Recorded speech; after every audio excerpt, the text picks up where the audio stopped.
ಎಲ್ಲ ನಮ್ಮ BO ಮತ್ತಿಂದ ಗಣ್ಯಾತಿಗಣ್ಯ ಅತಿಥಿಗಳೇ, ಈ ಒಂದು ಶಾಲೆಯ ಮ್ಯಾನೇಜರ್ ಮತ್ತು ಡೈರೆಕ್ಟರ್ಗಳೇ, ಅದೇ ರೀತಿ ನಮ್ಮ ಮತ್ತು ಸೌದಲ್ ಅವರೇ, ಮುಂದಿರುವ ಹಿರಿಯ ಗಣ್ಯ ವ್ಯಕ್ತಿಗಳೇ, ಸೋದರ ಆತ್ಮೀಯ ಮಿತ್ರರೇ, ಅತ್ಯಂತ ಸಂತೋಷವಾಗ್ತದೆ ಇವತ್ತಿನ ಈ ಕಾರ್ಯಕ್ರಮದಲ್ಲಿ ಭಾಗವಹಿಸಲಿಕ್ಕೆ. ಬಹುಶಃ ನನಗೆ ಸಂಪೂರ್ಣವಾದ ಕಾರ್ಯಕ್ರಮದಲ್ಲಿ ಭಾಗವಹಿಸಿ ನಿಮ್ಮ ಜೊತೆ ಇರಬೇಕೆಂಬ ಆಶೆ ಇದ್ದರೂ ಕೂಡ ಕೆಲವೊಂದು ನಿಗದಿತವಾದ ಕಾರ್ಯಕ್ರಮದಲ್ಲಿ ನನಗೆ ಮತ್ತೆ ಇವತ್ತು ಹೋಗಬೇಕಾದ ಕಾರಣ ಬಹುಶಃ ನಿಮ್ಮ ಮುಂದೆ ನಾನು ಸ್ವಲ್ಪ ಮಾತಾಡಲಿಕ್ಕೆ ನಾನು ಮುಂದೆ ನಿಂತಿದ್ದೇನೆ. ನಾನು ಬಹುಶಃ ಇವತ್ತು ಓಷನ್ ಗ್ಲೋಬಲ್ ಸ್ಕೂಲ್ನ ಅಧ್ಯಕ್ಷರಾದ ಫಾರೂಕ್ ಅವರಿರಲಿ, ನಮ್ಮ ಮ್ಯಾನೇಜ್ಮೆಂಟ್ ಡೈರೆಕ್ಟರ್ ಇರಲಿ, ಶಿಕ್ಷಣ ವರ್ಗದ ಮುಖ್ಯ ಶಿಕ್ಷಕರಿರಲಿ ಮತ್ತು ಈ ಕಾರ್ಯಕ್ರಮಕ್ಕೆ ನೇರವಾಗಿ ಪ್ರತಿಯೊಬ್ಬರು ಕೂಡ ಇಡೀ ನಮ್ಮ ಸಮಸ್ತ ಜನಸಾಮಾನ್ಯರ ಪರವಾಗಿ ನನ್ನ ವಿಶೇಷವಾದ ಅಭಿನಂದನೆ ಶುಭಾಶಯ ಸಲ್ಲಿಸಲಿಕ್ಕೆ ನಾನು ಇವತ್ತು ಬಯಸ್ತೇನೆ. ದೇಶ ಪ್ರೇಮ ಅಂತ ಹೇಳಿದರೆ ಮಾರ್ಗದ ಬದಿಯಲ್ಲಿ ನಿಂತು ಮೈಕ್ ತೆಗೆದು ನಾಲ್ಕು ಆದರೂ ಬೈದರೆ ಅದು ನಿಜವಾದ ದೇಶ ಪ್ರೇಮ ಅಲ್ಲ. ನಿಜವಾದ ದೇಶ ಪ್ರೇಮ ಯಾವುದಂತ ಹೇಳಿದರೆ ಈ ರೀತಿಯ ಶಿಕ್ಷಣ ಸಂಸ್ಥೆಯನ್ನು ಪ್ರಾರಂಭಿಸಿ ಜನಸಾಮಾನ್ಯ ಮಕ್ಕಳಿಗೆ ಅತ್ಯುತ್ತಮವಾದ ಶಿಕ್ಷಣ ಕೊಟ್ಟು ಆ ಮಕ್ಕಳು ಬಹುಶಃ ಅವರ ತಂದೆ ತಾಯಂದಿರ ಆಸ್ತಿ ಸಂಪತ್ತು ಮಾತ್ರ ಅಲ್ಲ, ತಂದೆ ತಾಯಂದಿರ ಆಸ್ತಿ ಸಂಪತ್ತು ಜೊತೆಯಲ್ಲಿ ಈ ಸಮಾಜ ಮತ್ತು ದೇಶ ಸಂಪತ್ತಾಗಿ ಮಾರ್ಪಡಿಸ್ತಿರಲ್ಲ, ಇದು ನಿಜವಾದ ದೇಶ ಪ್ರೇಮ ಅಂತ ನಾನು ಹೇಳಲಿಕ್ಕೆ ನಾನು ಇವತ್ತು ಬಯಸ್ತೇನೆ.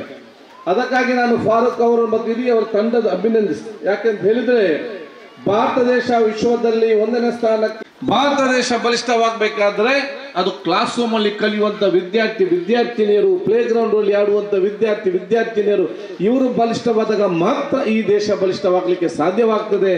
ಅಂತ ಶಿಕ್ಷಣವನ್ನು ನಮ್ಮ ಶಿಕ್ಷಣ ಕೊಡ್ತಾರೆ ಎಂಬ ವಿಶ್ವಾಸ ಖಂಡಿತವಾಗಿ ಇದೆ ಅಂತ ಹೇಳಲಿಕ್ಕೆ ನಾನು ಇವತ್ತು ಬಯಸ್ತೇನೆ. ಆದ ಕಾರಣ ನೂತನ ಕಟ್ಟಡಕ್ಕೆ ತಾವು ಸ್ಥಳ ಅಂದ್ಕೊಂಡಿದ್ದೀರಿ, ಅತ್ಯುತ್ತಮವಾದ ಸ್ಥಳವಾಗಿದೆ.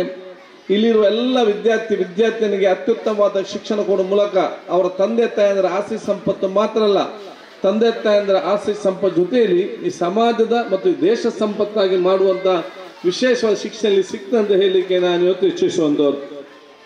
ಆದ ಕಾರಣ ಇವತ್ತು ನಾನು ಯಾವಾಗಲೂ ಶಿಕ್ಷಣಕ್ಕೆ ಸಂಬಂಧ ಹೇಳ್ತಾ ಇರ್ತೇನೆ, ಬರೀ ಶಿಕ್ಷಣವಿದ್ದರೆ ಮಾತ್ರ ಸಾಕಾಗುವುದಿಲ್ಲ, ಅದ್ರ ಜೊತೆಯಲ್ಲಿ ತಮ್ಮ ವ್ಯಕ್ತಿತ್ವವನ್ನು ಬೆಳೆಸಿಕೊಳ್ಳಲಿಕ್ಕೆ ಬಹುಶಃ ಇವತ್ತು ಈ ಶಿಕ್ಷಣ ಜೊತೆಯಲ್ಲಿ ಕೂಡ ಇವತ್ತು ಆಕ್ಟಿವಿಟೀಸ್ ಅನ್ನು ಮೈಗೂಡಿಸಿಕೊಂಡು ಹೋಗ್ಬೇಕಂತ ಹೇಳಲಿಕ್ಕೆ ನಾನು ಇವತ್ತು ಇಚ್ಛಿಸುವಂಥದ್ದು. ಯಾಕಂತ ಹೇಳಿದ್ರೆ ಇಂದಿನ ಕಾಲದಲ್ಲಿ ನಾವೆಲ್ಲ ಸಣ್ಣದಿರುವಾಗ IQ ಯಾರ್ದು ಜಾಸ್ತಿ ಇದೆ, ಮಾರ್ಕ್ ತೆಗಿತಾನೆ ಯಾರು ಅವನೇ ಯಶಸ್ವಿ ಆಗ್ತಾನೆ ಅಂತೇಳಿ ದೊಡ್ಡ ಮಟ್ಟದ ಭಾವನೆ ಇತ್ತು. IQ ಇಸ್ ಮೋರ್ ಇಂಪಾರ್ಟೆಂಟ್ ಎಂಬ ಭಾವನೆ ಇತ್ತು. ಆದರೆ ಈಗೀಗ ಗೊತ್ತಾಗಿದೆ IQ only is not important ಅಂತೇಳಿ. Intelligent content is not only important, ಅವನು ಎಷ್ಟು ಮಾರ್ಕ್ ತೆಗಿತಾನೆ ಅದು ಮಾತ್ರ ಅವನ ಜೀವನದ ಯಶಸ್ಸು ಅಂತ ಹೇಳಲಿಕ್ಕೆ ಯಾರಿನಲ್ಲೂ ಕೂಡ ಸಾಧ್ಯವಿಲ್ಲ. ಆ IQ ಜೊತೆಯಲ್ಲಿ ಸ್ವಲ್ಪ EQ ಕೂಡ ಇವತ್ತು ಬೇಕಂತ ಹೇಳಿ ಬಹಳ ಸ್ಪಷ್ಟವಾಗಿ ಗೊತ್ತಾಗ್ತದೆ. EQ ಅಂತ ಹೇಳಿದ್ರೆ ಇದು ಇಮೋಷನಲ್ ಕಾಂಟೆಂಟ್, ಮಾನವೀಯತೆ. ಅವನು ಇಂಜಿನಿಯರ್ ಆಗಿ, ಡಾಕ್ಟರ್ ಆಗಿ, ಎಡ್ವೈಟರ್ ಆಗಿ, ಏನು ಬೇಕಾದಾಗಲಿ ಅದು ಇಮೋಷನಲ್ ಆಗಿ ಅವನು ಮಾಡುವ ಕೆಲಸದಲ್ಲಿ ಭಾವನಾತ್ಮಕವಾದ ಸಂಬಂಧ ಇಟ್ಕೊಳ್ಳುವಂಥ ಒಂದು ವಿಶೇಷವಾದ ಇಮೋಷನಲ್ ಕಾಂಟೆಂಟ್ ಅನ್ನು ಕೂಡ ನಾವು ವಿದ್ಯಾರ್ಥಿಯ ದೆಸೆಯಿಂದಲೇ ಬೆಳಗಿಸಿಕೊಳ್ಳೋದು ಕೂಡ ಅತಿ ಅಗತ್ಯವಾಗಬೇಕಾಗಿದೆ.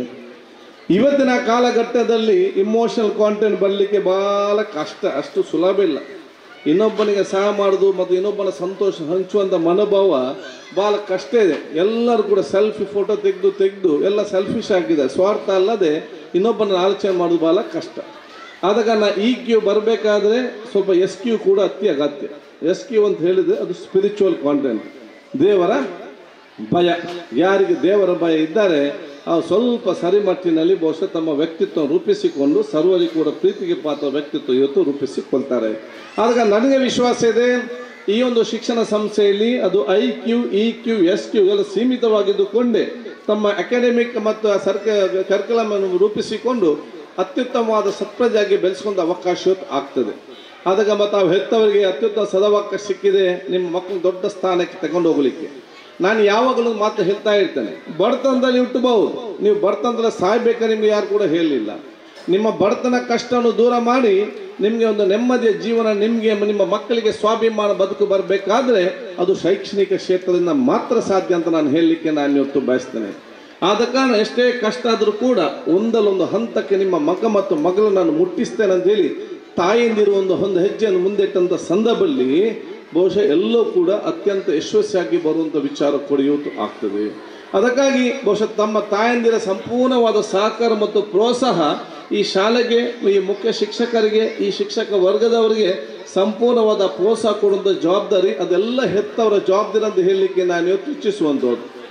ನಾನು ನನ್ನ ಗ್ರಾಮೀಣ ಮಟ್ಟದ ಶಾಲೆಗೆ ಹೋದಾಗ ಕೇಳ್ತೇನೆ, ಸರ್ಕಾರಿ ಶಾಲೆಗೆ, ಇವತ್ತು ಹೆತ್ತವರೆಲ್ಲ ಬಂದು ಸಪೋರ್ಟ್ ಮಾಡ್ತಾರಂತೇಳಿ. ಹಾಗೆ ಇಲ್ಲೆಲ್ಲ ಮಾಡ್ತಾ ಇರ್ಬೋದು. ಗ್ರಾಮೀಣ ಮಟ್ಟದ ಶಾಲೆಯಲ್ಲಿ ಹೇಳ್ತಾರೆ, ಈಗ ಸ್ವಲ್ಪ ಬದಲಾವಣೆ ಆಗಿದೆ. ಆಗ ಹೇಳ್ತಾ ಇದ್ರು, ಸೈಕಲ್ ಕೊಡೋ ಕಾರ್ಯಕ್ರಮಕ್ಕೆ, ವಾರ್ಷಿಕೋತ್ಸವ ಕಾರ್ಯಕ್ರಮಕ್ಕೆ, ಬೇರೆ ಇಂಥ ಕಾರ್ಯಕ್ರಮ, ಮಕ್ಕಳ ಸಂಸ್ಕೃತ ಕಾರ್ಯಕ್ರಮ ಕರೆದ್ರೆ ಹೆತ್ತವರು, ಮಹಿಳೆ, ತಾಯಂದಿರೆಲ್ಲರೂ ಕೂಡ ಬರ್ತಾರೆ. ಮಕ್ಕಳ ಶೈಕ್ಷಣಿಕವಾಗಿ ಚರ್ಚೆ ಮಾಡಿದ ಕರೆದಾಗ ತಾಯಂದಿರು ಸ್ವಲ್ಪ ಕಡಿಮೆ ಬರುವುದು ಅಂತೇಳಿ. ಇಲ್ಲಿ ನನಗೇನು ಇಷ್ಟೊಂದು ಗೊತ್ತಿಲ್ಲ. ಆಗ ನಾನು ತಾಯಂದಿರ ಮೀಟಿಂಗಲ್ಲಿ ಹೇಳ್ತಾ ಇದ್ದೆ. ಅವಾಗ ಏನಂತ ಹೇಳಿದರೆ, ನಿಮ್ಮ ಸ್ವಂತ ಮಕ್ಕಳ ಬಗ್ಗೆ ಶಿಕ್ಷಕರು ಚರ್ಚೆ ಮಾಡಲಿಕ್ಕೆ ಕರೆದಾಗ ನೀವು ಭಯಂಕರ ಬ್ಯುಸಿ, ನಿಮ್ಗೆ ಒಂದು ನಿಮಿಷ ಬಿಡಿಸೋದಿಲ್ಲ. ನಿಮ್ಮ ಸ್ವಂತ ಮಕ್ಕಳ ಬಗ್ಗೆ ಶೈಕ್ಷಣಿಕವಾಗಿ ಚರ್ಚೆ ಮಾಡಲಿಕ್ಕೆ ತಾಯಿಯಂದಿನ ಕರೆದಾಗ ತಾಯಿ ಸರಿಯಾದ ಟೈಮಲ್ಲಿ ಬರುವುದಿಲ್ಲ. ತಾಯಿ ಭಯಂಕರ ಬ್ಯುಸಿ ಇದ್ದಾರೆ. ಇನ್ನೊಬ್ಬರ ಗೃಹ ಪ್ರವೇಶಕ್ಕೆ ಮತ್ತು ಮದುವೆಗೆ 9 ಗಂಟೆಗೆ ರೆಡಿ. ಆಗ ನಿಮ್ಗೆ ಎಲ್ಲಿಂದ ಟೈಮ್ ಬರ್ತದಂತ ಗೊತ್ತಿಲ್ಲ. ಇನ್ನೊಂದು ಕಡೆ ಹೋಗಬಾರ್ದು ಅಂತ ಹೇಳಿ ಅಲ್ಲ, ನಿಮ್ಮ ಸಮಯವನ್ನು ಯಾರಿಗೆ ಮೀಸಲಿಡಬೇಕಂತ ಆಲೋಚನೆ ಮಾಡಬೇಕು.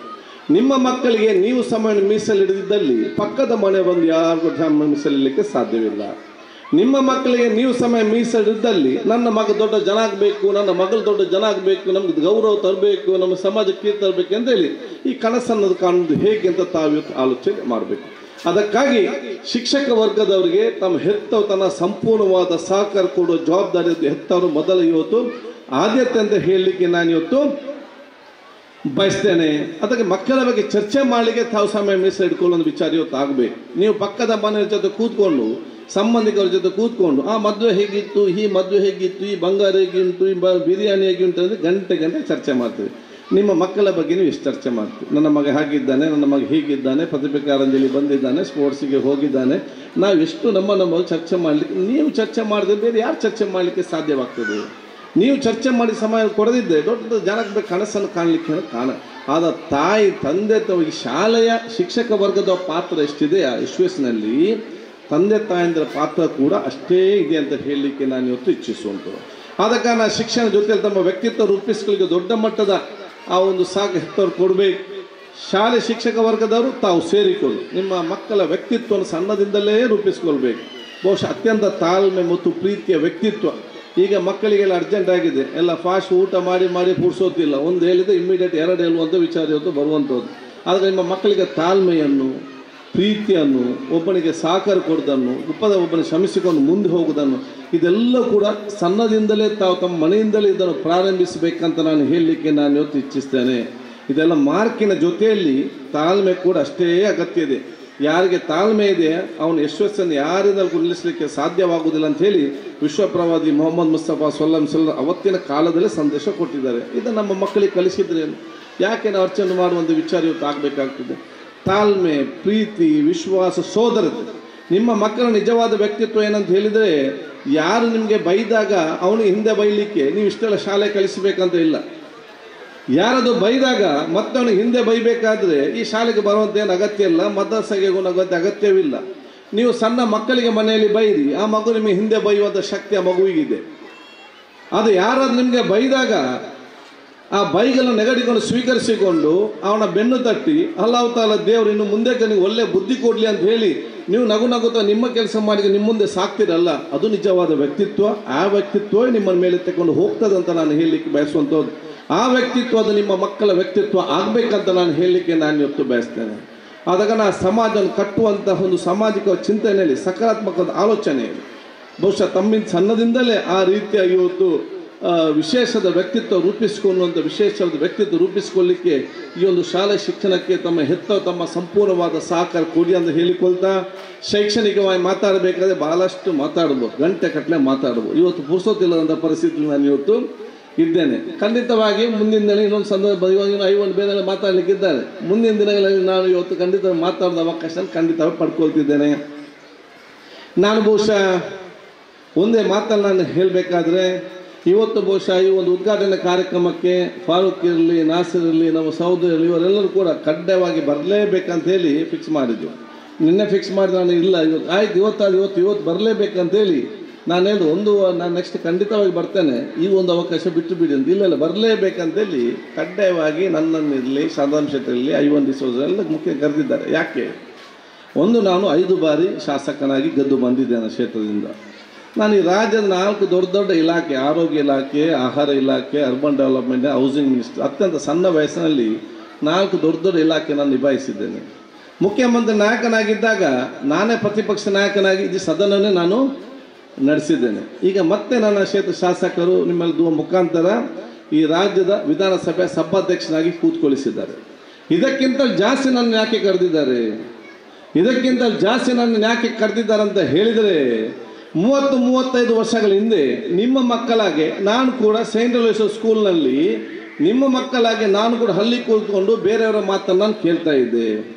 35-40 ವರ್ಷಗಳ ಹಿಂದೆ ನಿಮ್ಮ ಮಕ್ಕಳಾಗೆ ಅಲ್ಲಿ ಕೂತ್ಕೊಂಡು UT ಖಾದರ್ ಇವತ್ತು ಕರ್ನಾಟಕ ರಾಜ್ಯದ ವಿಧಾನಸಭೆ ಸಭಾಧ್ಯಕ್ಷನಾಗುವುದಾದರೆ ಅದು ಅಲ್ಲಾಹ್ ತಾಲಾ ದೇವರು UT ಖಾದರ್ಗೆ ಮಾತ್ರ ಅಲ್ಲ, ನಿಮ್ಮ ಎಲ್ಲ ಮಕ್ಕಳಿಗೆ ಕೂಡ ಶಕ್ತಿ ಕೊಟ್ಟಿದ್ದಾರೆ.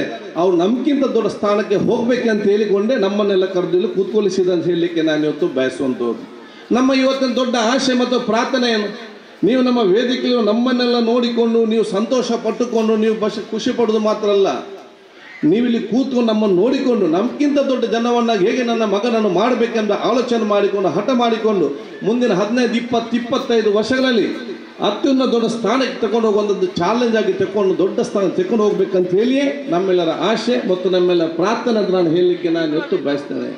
ಅದಕ್ಕಾಗಿ ಈ ರೀತಿಯ ದೊಡ್ಡ ಮಟ್ಟದ ಕನಸು ನಿಮ್ದು ಆಗಿ ಯಾರು ಕನಸು ಕಂಡೋಗಿ ನಿದ್ದೆ ಮಾಡ್ತಾನ ಅವ್ನು ನಿಜವಾದ ಕನಸಲ್ಲ ಅಂತೆ. ಯಾವ ಕನಸನ್ನು ಕಂಡು ನೆನಸಾಗುತ್ತ ತಾವು ನಿದ್ದೆ ಮಾಡೋದಿಲ್ವೋ ಅದು ನಿಜವಾದ ಕನಸಾಗಿರ್ತದೆ.